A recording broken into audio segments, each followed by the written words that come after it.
Hey guys, how you doing? Brandon Stone here with Biotrauma 911. First, I want to apologize for the quality of the audio. I'm obviously driving and I didn't get mic'd up for proper audio, so I'm not sure how well this is going to turn out. Not even sure how well the video is going to look. Today, I'm heading up to a small town outside Chicago, Illinois to meet up with Steve Hanna and Jeremy Stevens. We've got a hoarding situation that we got called on a few days ago. And this is I think a two-story home, full basement. I guess the basement is packed floor to ceiling. There's some problems in the kitchen with some flying insects and so forth, and a lot of expired food from what I understand. So it should be an interesting job. We've got a third crew member that's starting today. This will be his first job. We had another crew member that had to back out the last minute. Unfortunately, he got sick. So I'm going to try to help the guys out as much as I can while doing some filming of the cleanup process. If you know of a hoarder or need help with a hoarding situation, be sure to contact us. If we don't service your area, we will certainly put you in touch with someone we know in your area who can come over to help you out, or at least give you a call and set you in the right direction.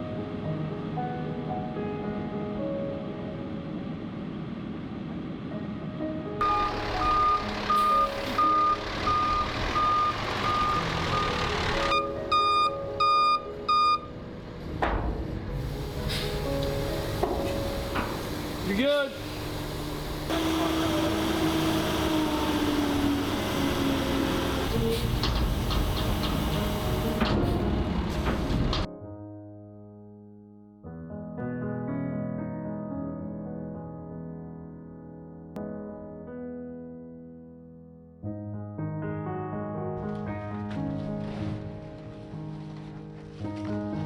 Okay, so Jeremy, now the dumpster's here and we've pretty much cleaned up all of our trash outside. What's next on the agenda? Next, we're going to go back down in the basement. We're going to start getting the bulkier items, get them in that dumpster. Then we'll start just piling trash bags on top of that. I'm sure with it being, we had noon, 12:30, bulk of our day is going to be downstairs concentrating on that basement to get it knocked out. So will you get another dumpster in here today? Probably not today. I've already set up to get it swapped out. I did ask for, if they could do it this evening, as early as possible tomorrow. Again, we're at the mercy sometimes of the dumpster company, so we'll see if we can get that accomplished, but it's going to get swapped out.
Steve, what's one of the #1 rules in cleaning a hoarder's home?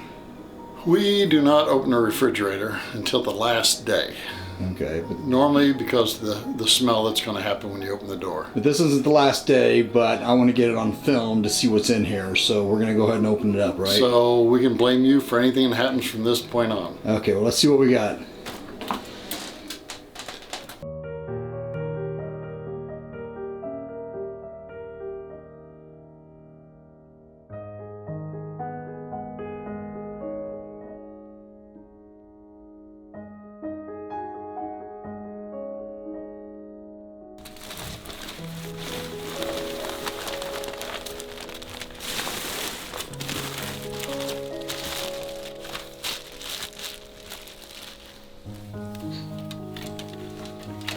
Now, will you be saving these clothes, or are these clothes going to be thrown out? Saving these. Okay. Yep, she wants this bag, that bag behind you, and all of this to go in her car. Got it.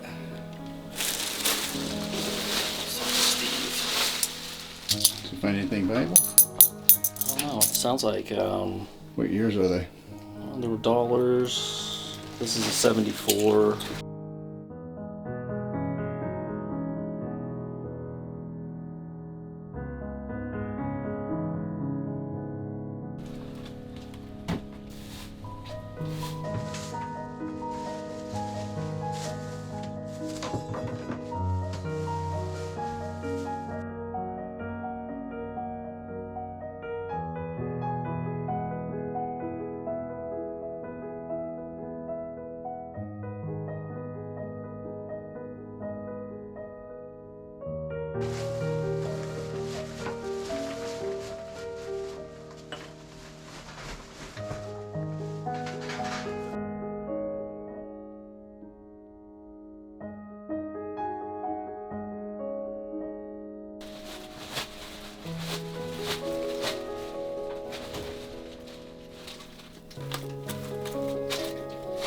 So, Jeremy, are you looking for specific documents? Yeah, I am basically looking for tax returns, investment paperwork.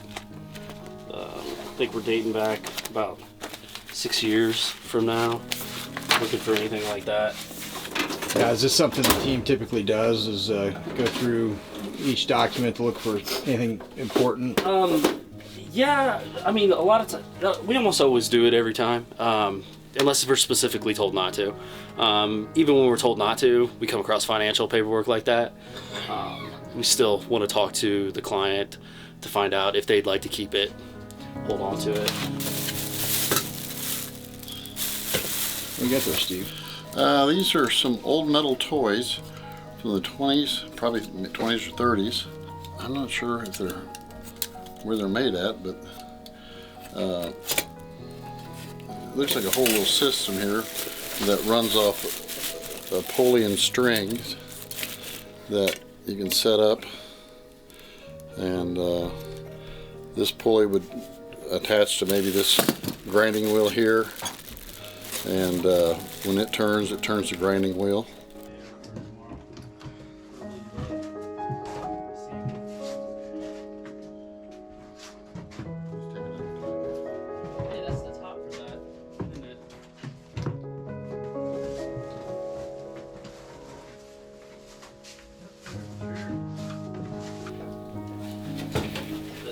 Hey, Jeremy, you're on day number 2. What do you think of your progress so far? I think we're doing well. I think we're progressing pretty good. It's might last a little longer than anticipated down here, though.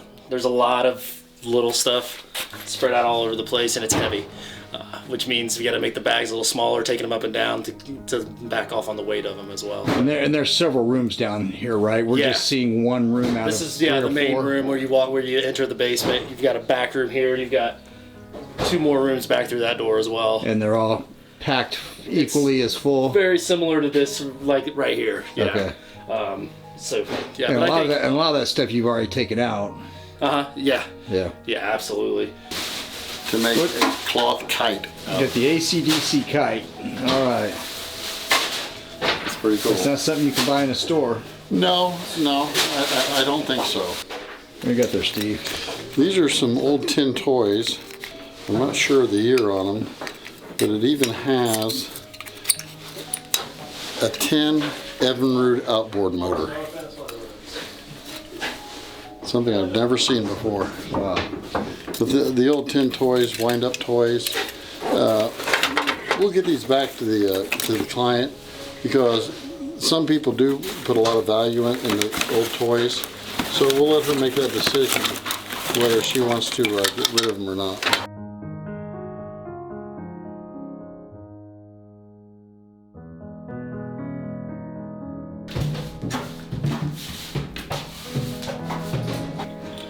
A lot of times the clients are telling you to just get rid of everything in the basement, but when you run into old antique bottles like these, you kind of want to stop and think about it. And we're just going to stage these up here on the shelves right now and let the client revisit her items and think about whether she wants to get rid of everything or not. I mean, some ball canning jars, I'm not saying these in particular, they can be worth anywhere from $50 to $100, maybe more, all depending on size and age. So we're going to let her reevaluate her thinking on whether she just wants to get rid of everything or not.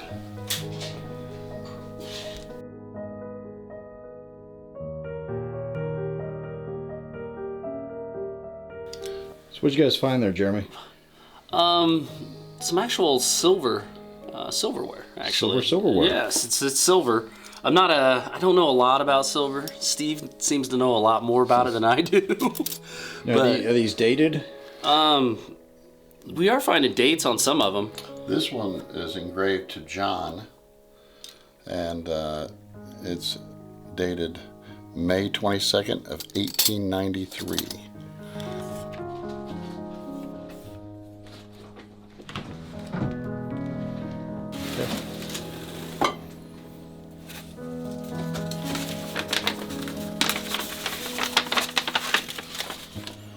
Oh wow. Found a diploma from 1923. There's a second thing.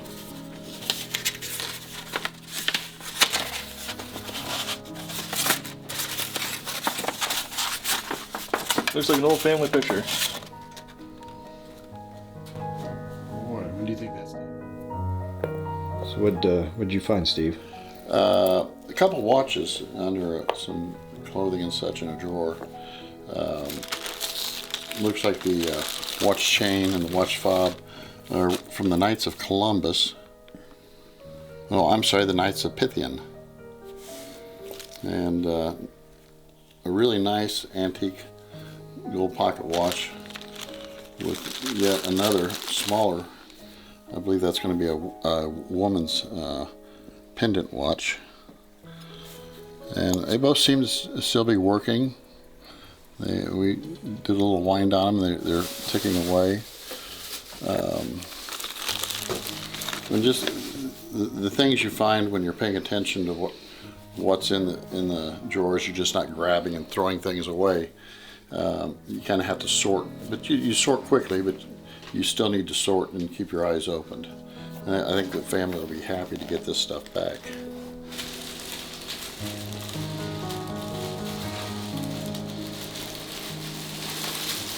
So Steve, the kitchen's looking a lot better. What's your plan for the floor?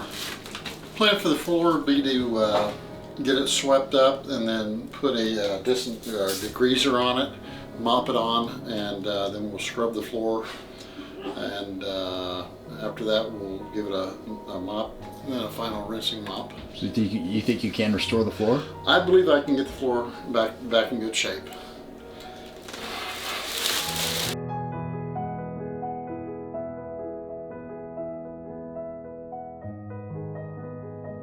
So what are you going to use to clean the floor, Steve? I'm going to use a product by Zepp. It's an all-purpose cleaner and degreaser. Seems to be a great product for what we do.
You show your cartridge while you're waiting. Oh, those are old cards. You take a card. Let's see. 7 of club. Oh, dumbass. I don't want to know what it is. What? Don't tell him what it Card. is. Take card. Alright. This one. Now I want you to show it to Brandon, show it to Jeremy. Okay. Okay. Put it on the deck. How much money did you bring with you? $2 cash. I thought it had.